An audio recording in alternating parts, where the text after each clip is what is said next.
次咧，我都想同大家分享有關一啲公立醫院同埋私營機構合作嘅9項計劃啊。因為香港人口老化同埋患有慢性病嘅人數又不斷咁上升啦，咁而且咧公立醫院就根本供不應求，面對緊嘅壓力又越嚟越大喎。咁久而久之咧，等睇病啦，或者係等做手術嘅時間亦都非常之長，快則可能係講緊幾個月啦，但係慢則咧分分鐘真係超過1年嘅時間添。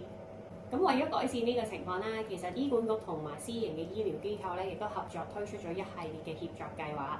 咁目的咧都係希望透過呢一個計劃減輕公立醫院嘅壓力，咁同時亦都可以縮短病人輪候嘅時間啦，同埋提升翻整體嘅醫療服務質素。咁而病人咧亦都可以多一個選擇咧，就係喺私家醫院度接受治療啦。而翻一點啦，其實咧大部分嘅協作計劃咧都係俾一啲喺公立醫院覆診咗一段時間，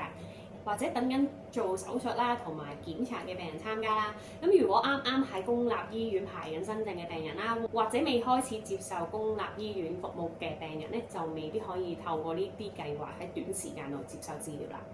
咁亦都有啲朋友仔啦，其實都好擔心病情有變啦，或者係佢覺得服務都唔係好好啦，咁又想轉翻去公立醫院，又要點樣安排呢？咁當中有幾項計劃嘅條款同埋細則咧，其實都有列明到病人係可以隨時提出終止參加呢個計劃嘅。咁之後咧都會轉介翻去公立醫院繼續接受治療啦。